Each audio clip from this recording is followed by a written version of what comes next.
Hello. Hello, everybody. Welcome to another week of Showtime with Jordan von Haslow and friends here on Hot 702.5 FM. Today, I have a very, very wonderful, special person, my good friend Lily Maase, the fantastically fabulous guitarist and musician and friend. Welcome. I'm so happy to have you. Hi, I'm happy to be here. Thanks for having me. Totally. So I wanted to talk about, let me tell you, when I was thinking about I've been actually keeping a running list of folks I want to have a conversation with on the show. And every week the whole concept is that we have conversations with friends of mine, right? So it's not cold and it's not just like, oh, what are you wearing and what are you doing? And to talk about, things that are matter to us, within the industry and within music and within, film or whatever your specific discipline might be. And I've actually had you on the list as somebody that I wanted to have a conversation with here for a long time. I know we've been friends. Maybe how long have you been in LA now? Let's see. It's been a little over a year. I think I moved out quite suddenly at the very beginning of 2019 to accept an offer up at CalArts, kind of a strange offer that they made to be a student and a teacher at the same time.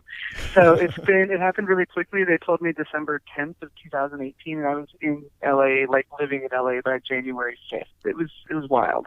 Okay, so So I think we met not too long after that, maybe that spring. yeah, that sounds about right. And I think you're so fun. And what I also really love you. You're always in my feed, and I'm always reading. You always write these really interesting posts on Facebook, whether it's about something you just experienced that day, whether you personally or like some kind of an aha moment you've had with one of your students, and I always find them so insightful. And so I just think you're just a really interesting person, and so I really want to kind of explore some of that. So just so like those of us in the audience, those folks who are listening, just give them a little bit about your background. So you're originally from Albuquerque, and I know that you're the daughter of a of your father was a pretty famous guitarist in Albuquerque, based in Albuquerque, and music's a bit of a family business. But tell us a little bit about your journey. Yeah, I'm from Corrales, New Mexico, which is actually adjacent to occupied Navajo land in New Mexico. It's sort of on the outside of Albuquerque. It's been kind of consumed by the westward expansion that we're doing these days, which is known as sort of urban sprawl. But it was originally like a Mexican farming town. That's a little bit where my background is on my mother's side. My father was sort of the guitar guru in the area. His name was Steve Mace. He passed away, unfortunately, very suddenly in 2016, which was a horrible but transformative experience for me in terms of becoming like the sole member of what used to be a family approach to teaching and playing guitar. Um, I started playing when I was 7. I have no problem. I'm 37 now. I've been in the business since I was 15, so I'm sort of celebrating 22 years of teaching and playing guitar and 30 years of pursuing the instrument. And that would have been in the late 80s, I think 1989 that I started playing the guitar, and there simply were not any female role models. There were not really any women that were visible doing the thing at the time, which my father really graciously didn't point out to me until I was so far into the thing that I got hooked. So in some ways, I'm kind of an outlier in the industry, just in that I persisted, which is not to say that there are not a lot of women that we haven't heard about that have been in the industry since the beginnings of the industry. But as we've gotten to be a little more systematized in the way that we educate people and in the way that we promote and profit from music, we have sort of handed the keys to something that I think of as being very minority driven and in a lot of ways very female driven into white corporate infrastructure. And that kind of goes across the board, that the guitar is sort of thought of as being like a man's thing. So it's been an interesting thing. I'm really involved now in sort of the taking back of that narrative into something that feels a little truer to where I come from, and we can totally talk like historically about, how that's happened and why that's happened. But the long and short of it is that nobody told me it was a weird thing for a little redheaded girl in the country to be really interested in playing the guitar, so I just kept after it. And So is that something? Is that something? I don't mean to interrupt you, but is that something? Yeah. Like, for example, if your father hadn't been a guitarist, like, do you think that you might not have had the same journey with the guitar? You might have put it down at a certain point. Absolutely. I think that, and I didn't even think about that at the time. He, in a lot of ways, was one of the first feminists I ever met. Anything that I was interested in, he would teach me regardless of whether or not it was something that was typically taught in the home. You have to remember that my mother's side of the family are Mexican immigrants, essentially, and even though that culture is very matriarchal in nature, there's also a lot of sense of, like, what sort of duties are given to the woman in the family structure because it's so family oriented. And I sort of knew at an early age that I didn't have a lot of interest in homemaking or arts and crafts or I think I was enrolled in cotillion at one point, and it was just not for me. And those sorts of things were for my sister, who was also a musician and has figured out how to integrate that into the idea of being also like a homemaker and a mother and a caretaker. But the first thing that I got really excited about on the instrument was, to be honest, Slash from Guns N' Roses and his guitar playing. And that for me became this sort of metaphor for what I thought of as being like female energy, which I know sounds very crazy because of the way the industry frames that kind of music, but there's something to me that's very lyrical and very wildly energetic and kind of like, I don't know how better to say it, kind of like gooey and like of the earth. Well, what's so interesting, that style of guitar playing. I was just having this conversation with someone recently because I remember, like growing up in the 80s, you'd hear heavy metal and it was just always thought of as this really loud, almost unmelodic noise, right?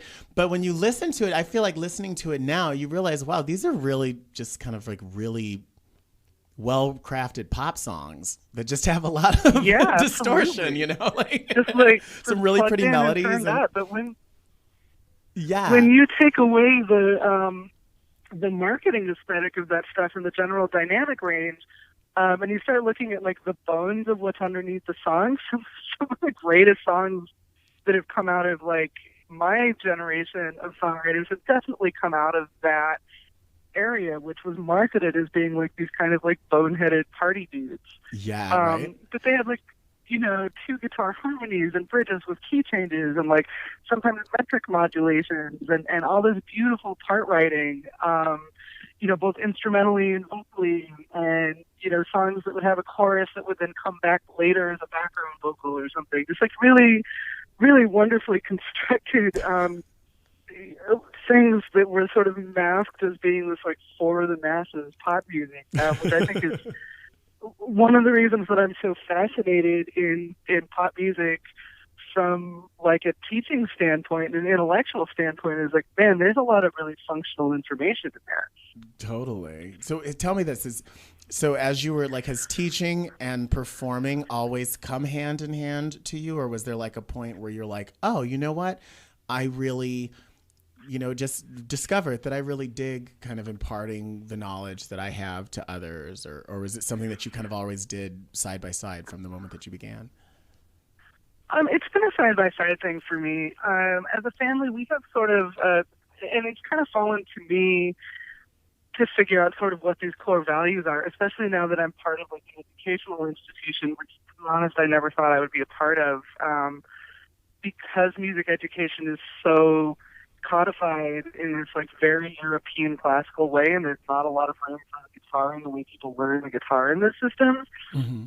I thought I would always just be teaching like privately to people that were interested. And now I'm a part of this larger institution, and I've become part of sort of, for lack of a better term, like reform party among music educators here, where we're really starting to have a conversation about who gets to be taught and by who and what they get taught and why.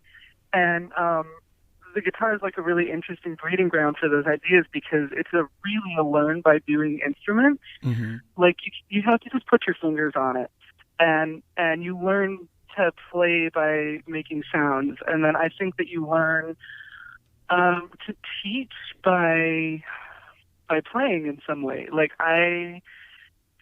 my father was completely self-taught, and our method is very much about the idea of exploring the instrument in the way that is most intuitive to the instrument, not in the way the information is necessarily best laid out in a book. Right. So a lot of my knowledge has come from like using myself as a laboratory space.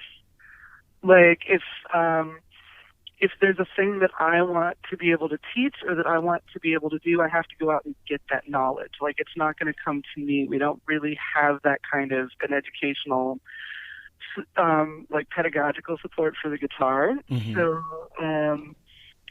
So I will come up with questions like that basically go, what would happen if, and then fill in the blank, and then I'll go out and I'll live that. So in my early career, one of the questions was, what would happen if I moved to New York and started playing free jazz? Okay. It sounds like you're the makings of like one of those like what is his name, Morgan Spurlock shows. What would happen if? Well, it's because there's no real effective like quote unquote university system for teaching the guitar. Like if you want to know how something will impact your creative practice or your playing, you have to kind of go out and devise a learning mechanism for yourself. And one of the reasons for that is because, like I said, we have this very classical way of approaching music education, and that was expanded in the 70s to include jazz as being also an elite art form. But then between what I sort of call like the two pillars of music education in the academy, quote unquote, is where all the guitar stuff is. Right. Like there's a little bit of guitar in the classical tradition. There's a little bit of guitar in the jazz tradition, as long as the guitar sort of tries to function like a saxophone or a piano. Right. But in order to like really excel at that like academic version of jazz, you have to kind of really constrain yourself in terms of your imagination about what the guitar might be. And I sort of found later in the sort of trajectory of my career that I was like sort of parched for guitar. And that came actually from immersing myself in the free jazz thing and figuring out how to make all these like guitar noises, like making music and crazy bass moves and doing like installations and all this stuff, and then realized that like I'd gotten so far away from that initial moment of excitement about like hearing Sweet Child of Mine or whatever on the radio that I almost didn't recognize myself. So how did you pivot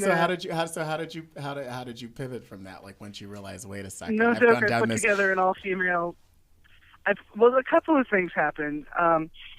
To sort of like back up a little bit, when I was a kid, there weren't any other ways to study music aside from classical and jazz, and so I ended up getting a jazz education and sort of getting pretty fluent in that language and sort of, all of the proficiencies that come along with that, which has really saved my butt in a lot of settings.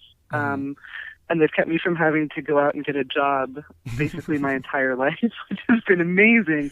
So I have a lot of gratitude for that, because usually if somebody calls me up and says, hey, I have X amount of dollars for a guitarist to do this thing, whatever the thing is, if I don't know how to do it, I can like figure out how to do it, because I've sort of figured out how to learn through sight reading or by ear or by playing with people, right, in that sort of like fake it till you make it way. But I did get the jazz education, and that education was I went to the University of North Texas, which is an incredible music school, but like very disciplined in terms of, and rigorous in terms of the way that they produce instrumentalists. So I was basically replicating saxophone solos from like the Charlie Parker era, mm-hmm, and then learning to sight read really, really intense things on demand, kind of like in that movie Whiplash is kind of based around some of the more jarring elements of like the education method that we went through as North Texans. And I, not being really one for towing the line on things, very reactively got interested in noise music and like New York post rock and avant-garde, like free jazz and all this stuff. And so I got out of school and I was living in Texas and was like, man, these people are not interested in the things I'm interested in, really. And I just like picked myself up with $1,500 in a suitcase and a guitar and just popped up in New York. That's the way to do it. One day. That's the way to do it. It's like baptism by fire, right? Did you know anybody, or did you have like I know you said a similar... Very well. I will say this: I had a job when I came to New York. Like I came to New York with a show. I did come to the show. Didn't last for very long, but I came to New York with a show. so I give you even more. I just popped up like, well, I hope this works. I mean, I was 22. I think I hadn't even turned 22 yet. I like turned 22 like the month after I got there. And, you know, I'm from a small town in New Mexico, and then I went to college in a small town outside of Dallas. So it was a hell of a transition for me. Yeah. Did you know anybody there? Or did you have any like former classmates, like any kind of a network? Yeah, there was a crew of us that kind of moved out over a 6-month period. So my closest friend from college is this performance artist and sort of free improviser and classical composer named Nikki D'Agostino. She's now like sort of a top call session guitarist in that noise scene because she doesn't have like really any interest in jazz language, but she's very interested in improvising. So she does things like Lydia Lunch, and like she did a little thing with Dead Can't Dance and like that sort of vibe. And she had moved there, and then all of the members of Snarky Puppy, sort of who were in the same graduating class of jazz students that I was, they sort of trickled up that year. And it ended up being like kind of a crew of about 20 of us that looked out for each other. Okay. Which was really kind of a lifesaver. A longtime collaborator and composer, dear friend of mine, Jeff Cook, who owns a recording studio out there now called Second Story Sound. He moved up, and we started doing like loft parties together and just working on all sorts of different things together. And that partnership has lasted now, like, let's see, we started working together in 2003. So, you know, 17 years, headed into 2 decades here. Yeah. So that was kind of like the thing. If I'd shown up completely alone, I think I would have been just obliterated. This tiny little girl with these like freckles and red hair and this southern accent, you know, and these wide eyes. And being from New Mexico in the 90s, which is like Breaking Bad era New Mexico, right? I was pretty street savvy. So like I wised up pretty fast to how the city works, but it was also, it was quite an adjustment. Just the whole thing, the weather, the subways. But that's one of the cool things, though, about from place to place. Being young, though, because I remember when I first moved to New York and like when the show closed, and I was like, "Screw this, I'm staying here." What took me so long to get the hell out of the Midwest? Yeah. Like the one thing that's really awesome about being young is that you don't have enough life experience to know whether or not you should be afraid to do something. Oh, so yeah, like that thing about how like your brain doesn't develop enough to register like fear and awareness of consequences. That was totally me. I was like, I have $1,500. What could possibly go wrong? Oh my goodness. And then it's just like some combination between like having, the tireless, unwavering support of my pops in the face of all sorts of adversity out there. Definitely, it's like I had a second spine in a way, so like it allowed me to walk through some pretty tricky stuff. And also, not coming from a huge financial background, I kind of knew how to get by on not like a lot make of money. Things while you knew kind of how to make things work. Yeah. Well, and then, no, keep going. I'm sorry. Go on. Oh no, I was going to change the subject. That, I fell into the DIY scene. Oh, okay. I fell into the DIY scene that was happening in Bushwick there. And that became like my love space for like, well, what would happen if? And so Jeff and I would ask kind of like absurd questions, like what would happen if we had a robot costume party and invited 500 people and presented our work that way as part of like a happening. So what did happen? And there was a lot of that happening. And what happened was things that I'm trying to present sort of to this institution that I'm a part of now. What happened is when people are confronted with challenging art in a social space and they're given the choice to lean in or back away from it, 9 times out of 10 they'll lean in because they've had a couple of drinks, they're moving around, they have autonomy, they can walk out of the room if they want to, they can walk back in, you know, they can check out entirely. And so given the choice, most of the time people don't want to miss out on like a once in a lifetime experience. So we were really kind of on the forefront of that next wave of DIY that like came from the Soho thing in the 70s. And that sort of solidified, as things do, into what's now thought of as immersive experiential theater. Right. So like Sleep No More and all that. It's so funny that you talk about like people having this inherent need to like not want to miss out on anything. It makes me think of this one time quite a few years ago. I was in London. And, you know, I'm a night owl and I love my cable television. You know, they don't have, at least at the time, they didn't have, especially hotels never have as many channels, but they didn't have nearly enough channels. And, you know, of course, all of the cable networks and stuff are different. And I turn on this television program and it's black and white. It's like maybe 2 a.m. And there's these 2 people sleeping. And I'm just staring at it like, okay, what's going to happen? What's going to happen? What's going to happen? What's going to happen? And finally, I'm just sitting here like, oh my God, I don't want to, like, I didn't go to the bathroom. I didn't do that because I'm like, okay, what's going to happen? Clearly something's about to happen. I look over at the clock and I realize that I had been watching 2 people sleep for 30 minutes, like some kind of a creeper. Wow. Turns out it was like Big Brother After Dark. I guess they keep the cameras rolling, but it just made me, you telling me that made me think like, oh my God, I'm sitting here watching 2 people sleep simply because I don't want to miss what possibly might happen. Right. I mean, it's kind of a psychological thing about like if you're waiting on the subway and you've been waiting for 10 minutes and then you've been waiting for 20 minutes and then it's like, well, but if I leave and find another way to get there, like the train might come. As soon as you get up to the ground, exactly. Train. So I'm just going to stay here and people will stay. I've done it for like 30, 45 minutes.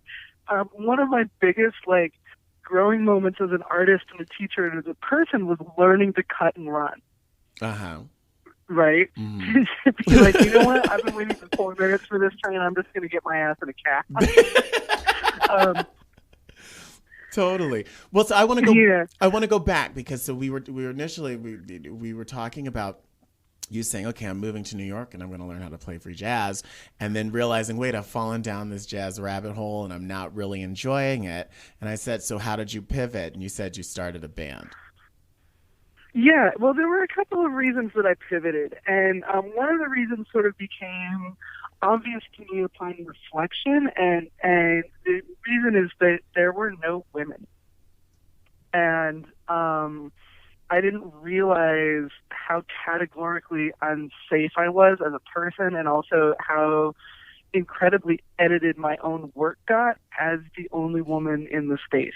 Right. So I took a lot of damage. I'm actually kind of internet famous for writing about it. I was the first person to publish on the East Coast post Me Too, like personal accounts of what living in that part of the industry and elsewhere were actually like for women. Because we euphemize things a lot. Mm-hmm. So when you hear a woman say like, oh, you know how it goes in the business to another woman, they're usually talking about like assault or something close sorry, to it's it. It's not funny, but it's true. It's totally true. And in that way, I sort of became participating in my own euphemizing of my own like horrific experiences. And that's like maybe for later on in this conversation. But one of the things that happened is I got a lot of sort of vibrational senses that I was not welcome in the room. Mm-hmm. It was a real challenge. I felt like I was always having to make space for myself, and I was constantly being told that I was being too bossy or too dramatic or not sensitive enough to my male colleagues' needs or feelings or inputs. And a lot of times this would be in regards to music that I had written that I was writing paychecks for, modest paychecks, but still paychecks for people to play with me. Wow. That I started looking back at my earlier work and I started seeing less and less and less of myself in my own work. And I it got to a point where another thing happened, and the thing that happened is that the DIY area gentrified. So suddenly, like, the Times wrote this piece about how hip Bushwick was, and all these people were living in these warehouses, and then the warehouse that we were in, that is still there. I think it's an artisan residency warehouse on Melrose Street, but the empty lot next to us, a condo sprung up. And so that was the end of our, like, experimenting with, with social spaces and all that, because there were, like, people with day jobs living next to us in the middle of, like, the hood. And The that neighborhood now pioneers, has, as like, they a call themselves. salon. It was very, in some ways, it was very synonymous with the Old West mentality that my family, who were immigrants on both sides, came to New Mexico with. Yeah, absolutely. Which is like, find a space, stake out your space, work hard, be kind, be generous. Like, that version, complex version of the American dream that, like, we all know is a little mythologized, but like really kind of gives you some get up and go.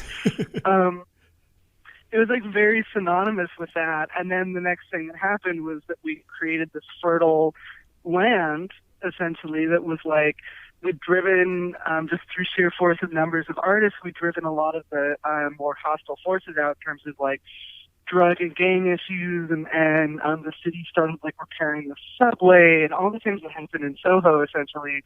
And it sort of proved that the land was fertile for this new kind of incoming resident. Right. And that incoming resident really liked living in condos, and those condos were kind of diametrically opposed to the work we were doing, partly because of the hours and the scope of the work, and all the loose edges that come with, like, living in a warehouse and making art for people to kind of have parties in. Not super appealing to people with day jobs.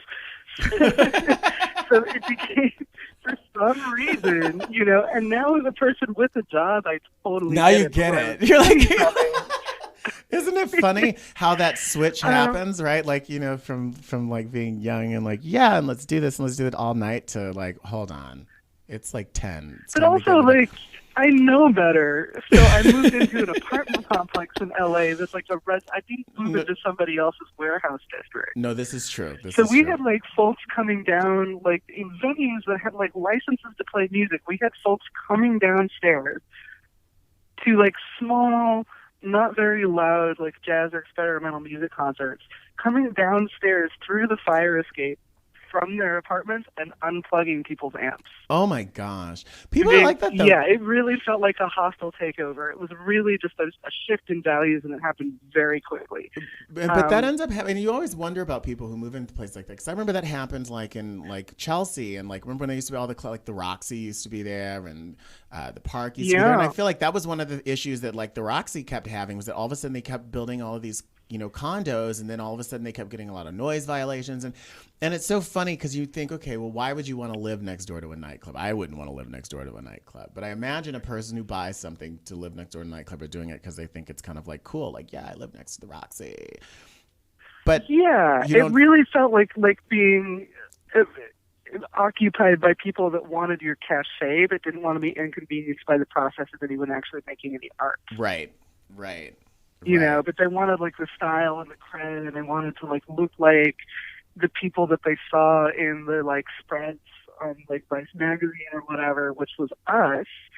And ultimately, Vice magazine participated in that and bought the buildings for a lot of the venues that it got famous writing about, and, like, turned those buildings into office complexes, and our art making thing got taken down there too. It happened, like, in a couple of ways like that, where and so that happened, and it made the, like, financial, because you used to be able to throw an event like that, and they were rent parties, basically. You'd, like, pay your rent, making your own art, and then I was giving guitar lessons on the side, and I think Jeff was, like, working in a recording studio a little bit, and between that and, like, traveling clinic work or things that would come up, wedding gigs or something, like, I was always okay financially, and the whole thing, like, cost of living went up, everything just went crazy, and I just realized, like, oh my god, I'm gonna have to start, like, actually participating in making a living part of being a guitarist. Like, it's happening. What is that gonna look like for me? And I ended up, like, after being this sort of avant-gardist and, like, really being immersed in this idea of making guitar music that was kind of anti-guitar, like I wasn't using, like, any traditional sounds or anything, you know? Yeah. A couple of things happened, and one was that I started teaching a lot more and teaching younger folks how to get excited about the guitar reminded me why I got excited about the guitar in the first place. Mm-hmm. And then I had that sense of feeling just perpetually unwelcome because I was dealing with all of these sort of dog whistle hazing stuff about my gender. And I had lived through, unfortunately, a number of assaults at this point, like from colleagues mostly, some of which are kind of storied things and some of which I haven't talked about too much, but I was kind of in denial about that, but it still just made it feel like what I was doing creatively was impossible. And then I got entered into this heavy metal competition called Shred for Your Life as kind of a fluke. It's a long story how that happened, but in the process of like trying to remember why I got excited about the guitar in the first place, I started like playing rock and roll again, and I got invited into this contest right at the beginning of that, and I won. I was the only female contestant, and it just sort of worked out. The game is like half sort of strategic and half about like playing. It's sort of like it's like a gong show meets guitar competition thing. It's pretty delightful, actually. Celebration of like all the things that are ridiculous about the electric guitar. So I won this thing, and for some reason, winning that thing, which is a really goofy competition, one, it gave me a taste for what it feels like to play in front of a couple thousand people and make them happy. And I realized that, like, I would much rather be doing that than, like, in a basement living in fear of being assaulted playing for, like, 20 people that also understand, like, the abstract noises I'm making. Right. So I experienced, like, a real and radical shift in my own value system. And it was really interesting to watch that happen, where I started getting really hungry for all the things that I wanted when I was, like, 7. Okay. Musically speaking, like okay. 7 to 9 years old. And what weirdly happened for me out of that was this guy named J.P. Gilbert, who was a big metalhead and also had a jazz education, had a country band that just had gotten a production deal with these guys, who like also produced Sleigh Bells and Vampire Weekend and stuff. And they were making a record and getting ready to go on the road. And because this weird contest sort of told the dudes that I was good at guitar, suddenly, without me changing anything about like what I was doing, I became a very interesting person to try to play with. So I got offered this road gig touring with this country band, and I, in the spirit of the learning by doing thing that my family does, I said, yes, absolutely, I will do it. Not knowing anything at all about country music. And I went out on the road with this band. I made a record with this band.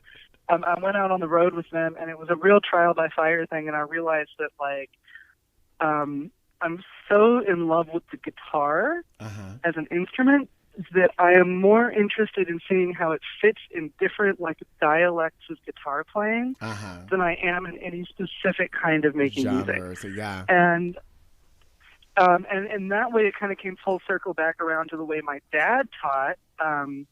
My dad became a teacher when he decided to have a family, but his early experiences in the industry were working with Norman Petty, who produced Buddy Holly as a session guitarist in like the earliest part of the rock and roll session industry. So I'm still sort of unpacking the layers of how meaningful that is, that my family has been teaching and writing and recording and playing guitar for other people and for ourselves since the birth of rock and roll. And the more that the original guard sort of pass on, which a lot of them have, the more I am sort of in awe of the heaviness and the hugeness of that tradition. Right. And how important it is to pay service to all these things that have kind of like saved my life. I would have made a miserable housewife. I wasn't really geared for a traditional liberal arts education. I would have made a terrible middle management person. I don't know what I would have done for a living and maybe become like an English teacher or something. I like to write, but I was not really geared for the traditional workforce at all, as the way it was laid out for me in the 90s and 2000s. So all of these contributions that all of these guys made on the road, learning by doing the same way I did, made it possible for me to figure out how to play country music and how to play the blues and like how to check back in with jazz in a way that's meaningful for me. So and now you're next. Basically, and now you're it's on you now to kind of carry that on. That's exactly it, and it's been kind of uncanny.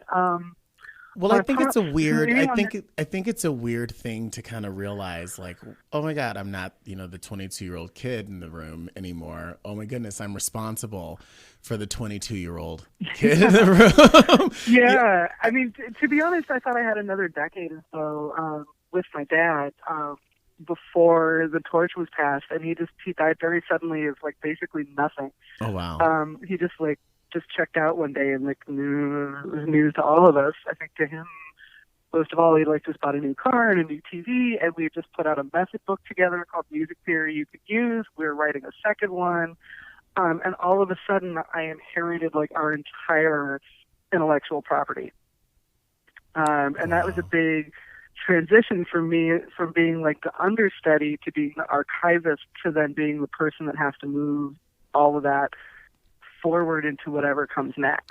What does that? Just before you move on with that, like what does that feel like? Because I would imagine because I mean at one point I imagine a lot of it, there's a lot of sentimental value there, right? And then I would think that like, you have a lot of issue, like the thought of like, oh my goodness, I need to protect this just so it lasts on. But then I would also think that there may be a part that's like, wait a second, this is actually marketable and can really be, turned into like something that can, for profit. Like what are all of those different things that kind of maybe went through your head when it first happened, and kind of where are you with that now?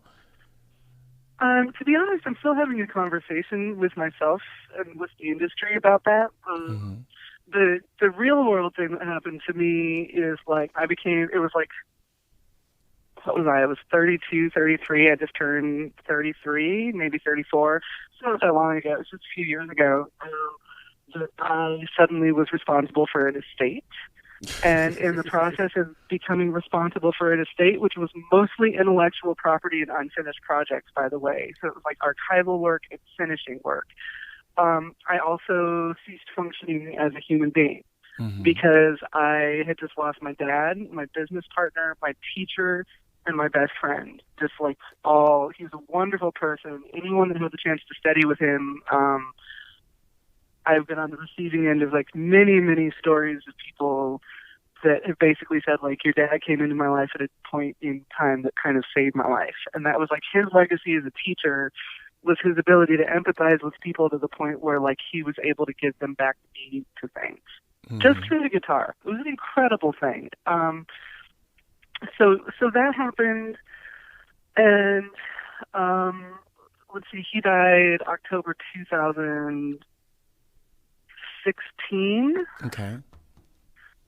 So what happened November 2016? The election. So,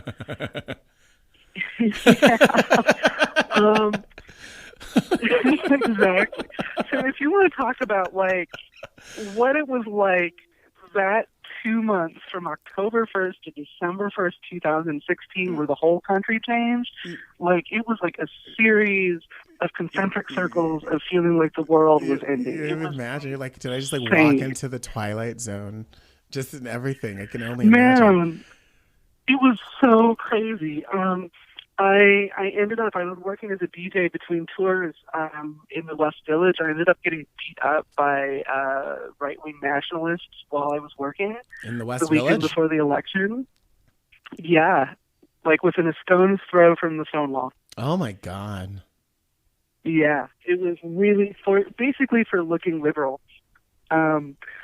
It was really insane thing, and I had to take some time out to deal with that, like physically and emotionally and financially. And then on the end of that, I was assaulted by a female employer on a private gig. And at the end of that, I was like, this, whatever is happening energetically in New York that is causing the people to feel like they need to abuse each other to like prove a point, like I can't be a part of this anymore. Mm-hmm.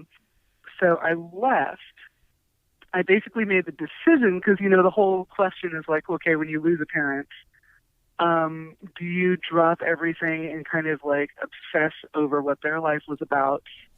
Or do you say, okay, they worked hard for me to have the life I have now, and do I just charge ahead? And it worked out for me that I was able to make the choice to go back to New Mexico and just step into my father's shoes right where he'd left them and finish the archival work and give myself a pass on continuing to be in the New York session scene. At this point, we kind of skipped over the starting of bands. That's okay. That's okay. Point, like the thing that happened in between those two things, which might have some light on all of this, is I got back from the country tour, from the country band, and from some other things.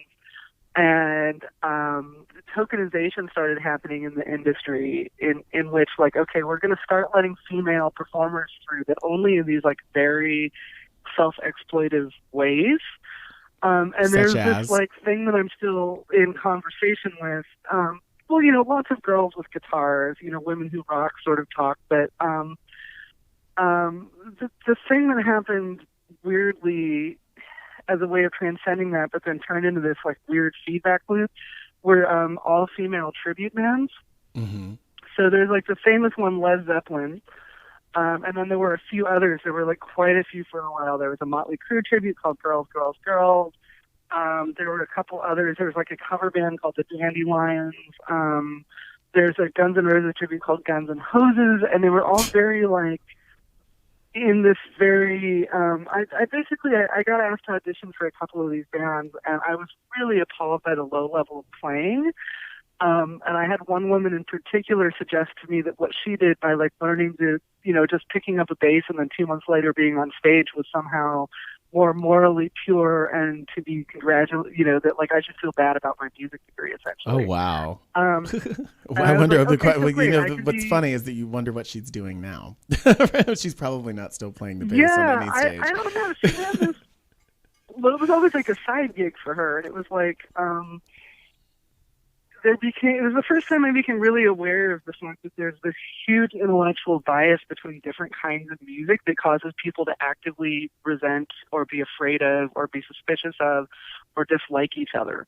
And it's really built into the fabric of our country that we're really interested in the idea of separating things by class. Absolutely. But so you didn't experience that in college at all? I remember, I super experienced it in college. But I was 19. Right. So just in terms of like contextualizing it, like it really wasn't. What I experienced in college was like the purest form of that, which is like some older, largely white, largely male folks, most of whom were very well intentioned, but not all of them, insisting to me that this thing that they were teaching me was the best way of doing things and therefore is the only way that smart people did it. Right. So if you want to talk about the thing that I think the Academy as a whole should not be doing, what it should not be doing is just placing chips on kids' shoulders in an irrevocable way before the kids know who they are. Mm-hmm. And in my opinion, that's what a lot of jazz education does, and that might be a statement. Maybe I'll wake up to like a box full of hate mail for saying that. And I say this as a person that loves jazz very much and is very well known in a lot of jazz circles, and we play jazz together. But this idea of elevating, especially for guitarists, like one kind of guitar above another kind of guitar, is like so problematic, and it really put me at odds with myself as a working class person whose like mom is from an immigrant community, Mexican immigrant community, and whose dad, my dad's family grew up on a homestead in Wyoming. So we're like as working class on both sides of the family as gets, to suddenly start seeing class distinctions between music like appear in my own playing. It took me honestly a decade to work past that stuff. And it's a thing that I'm like actively teaching against now. Partly because a lot of that stuff excludes things that women and minority voices are interested in. Totally. For no reason. Totally. No, absolutely. Well, let's talk about that. Let's jump forward a bit. So you came out to LA because of the job, or you moved to LA and then got the job at your school? I came out to LA. My situation is a little interesting because of all these things that I sort of went through in academic music the first time around. And that's not to say that I didn't have some wonderful teachers. There were three guys at North Texas in particular, Fred Hamilton, Lynn Seaton, and John Murphy, who now runs the program, that really looked out for me and really taught me a lot. But it's also where I heard things like I would go to I was the only woman in my program for the first 3 years that I was there. And then the fourth year there was a second woman, so the school was like, see, we fixed it. Mm-hmm. But I would go to like house parties, and as soon as I would walk in the building, someone would put like porn on the projection screen where they'd been showing like music videos or something. I was hazed just terribly by all the men in the program, mm-hmm. In like very obliquely sexual ways. And I have a very clear memory of someone telling me that it was good that they finally had a woman in the program because I could help everyone keep their outfits coordinated for concert dates. Seriously? Wow. Seriously. Wow. How do you respond to that? I don't know. He's like what do you like? I literally could not. I was so horrified. And so it was like one of those, it's like kind of like when someone grabs your butt and then like in public, like you don't know whether you should laugh it off or be appalled or crying or like, exactly. So it reminded me very much of this one time I was doing a photo shoot because I ended up running this all-female tribute band for a while as a response to like, well, if this is the corner I'm going to be painted in, then like I'm going to come out swinging from this corner. So I started this Guns N' Roses tribute myself, and it was rife with problems and a real learning experience for me as a band leader. I mean, as a guitarist, but also I'm really proud of what we made. We only play a couple of times a year now as a band and as a business, but I have a memory in the early days of that band of doing a photo op, and right as his wife took the picture, he reached over and honked one of my boobs. Oh, my God. And it seems so insane that someone would do that I didn't respond. Mm-hmm. And that's kind of how my response to like the guy being like, you guys should, you can coordinate all our outfits. Like it didn't seem to me like that was actually a thing that was happening in the moment. So I was just like, It's really interesting though, just how quickly we've shifted as a culture, like post Me Too versus, because when you kind of look back and like we're both around the same age, right? And like just even growing up, you used to watch movies from like the 80s and you see things like, okay, Revenge of the Nerds came on. Like I was in a hotel like maybe, I don't know, a year ago. And you remember the movie Revenge of the Nerds? I do. And it came on. I was like, oh my God, I haven't seen this since I was like a kid. I haven't seen this forever. And I'm watching it. And there's this like scene where the one guy, the one nerd dresses up in like the costume that the cool guy was wearing and bangs the cool guy's girlfriend at the carnival. And she thinks, and I'm watching this and I'm thinking, wait a second, did he just like rape her? And I was like, yeah. And it was like we're supposed to be cheering him on. Like, you remember that movie Booty Call? Yeah, I remember Booty Call with Jamie Foxx and just like unbelievable. We were really having conversations about consent on just like a sex level, let alone consent on a professionalism level, or the idea that like you could be harassed or assaulted, like, you know, in subtle ways that change your way of being. Like, we did not have the language for this stuff. In the same way we didn't have language for like queerness back then, really, right? You were like you were either gay or bi, and that was it. Mm-hmm. Like, we didn't have any of this language that we have that we're just starting to have conversations with. So generationally, especially teaching courses now, I feel like I'm always going through these modes of like rediscovering, like rebirth in a sense, of like peeling away another layer of or going through another level of processing just because we have kind of more like details than realigning we even talk your about our own kind of like experiences what now. you think is like realigning your own ideas of like, oh, this is correct and this isn't correct, and kind of like navigating Yeah, it through the eyes of these. yeah. Yeah. Yeah. So basically, the Me Too thing was really huge for me. I was in New Mexico taking care of my dad's archival work and sort of thinking about it, like deciding whether or not I could stay there and just be like a little guitar teacher and travel to New York and play and like try to have like a relationship and a family. What I kind of discovered when I got out from behind my guitar is like the situation for women who are visible as being powerful because of the thing that they do is there were some things about that were really tough for me in terms of like being touched at gigs, or like I had an internet stalker and all that. Being just an average woman and trying to get anything done in this country is fucking impossible. Yeah. Pardon my language. And it was amazing to me. Like, I felt like I hadn't been treated with a lot of respect in the industry. When I left the industry, it was like I was appalled at just the basic day-to-day of going through life as like a normal lady in New Mexico felt like impossible to me. Because I kept having to have these basic conversations with people about like why I didn't have kids, or like why I was getting my own oil change, like all of these things. And so I was kind of living in this really remote area that in some ways is still really hung up on this like Mexican machismo thing that is one of the weird byproducts of the culture that I come from originally, sort of funneling into this American way of being. And the Me Too thing hit, and it happened in one day that I looked at a bunch of things that had happened to me in a new light. Right.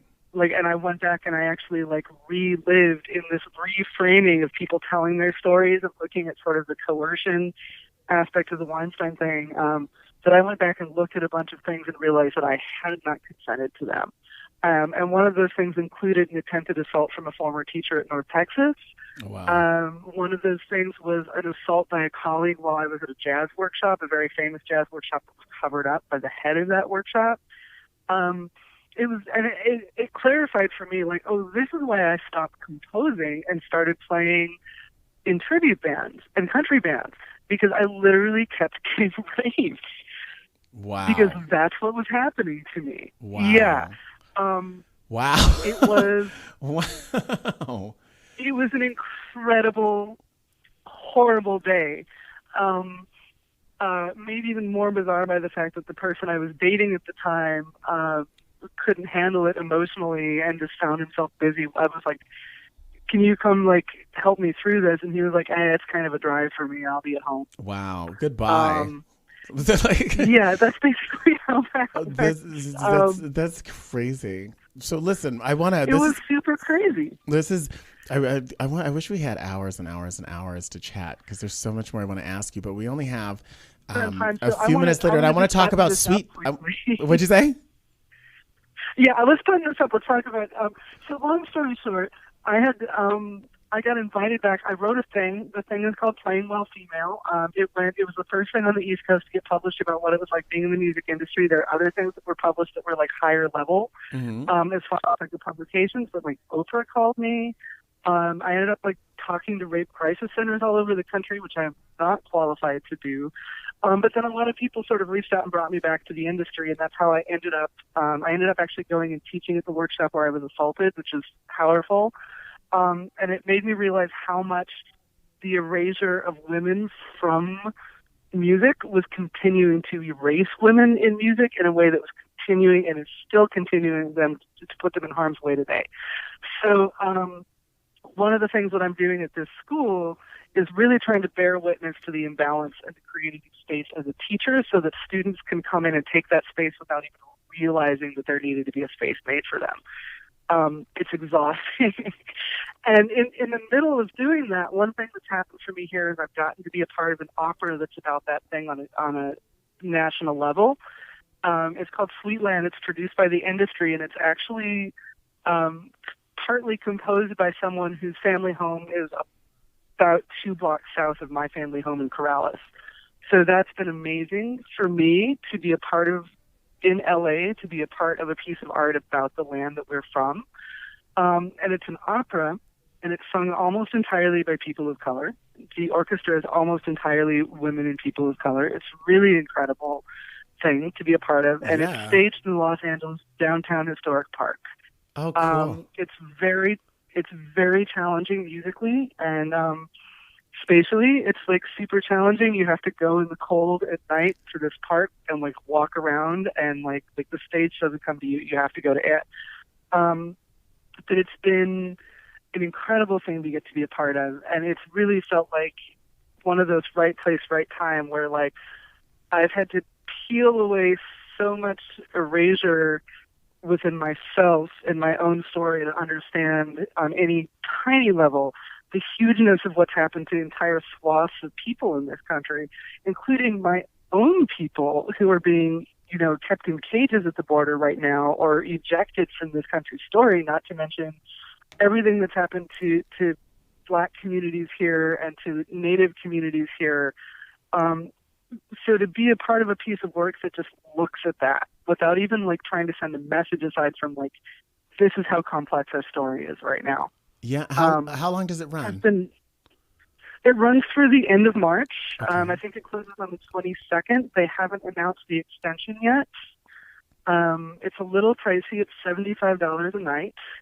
But it's really for people who want to see what fine arts institutions could have been doing this whole time that have decided not to do.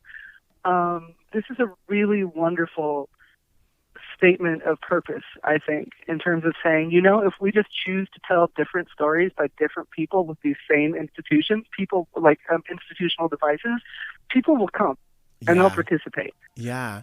So the only reason that we're not doing this, it's not a market thing or a level of interest thing. It's simply a matter of choice that comes from a certain kind of interest in maintaining a status quo that has not been kind to a lot of people who are actually passionate about music and art.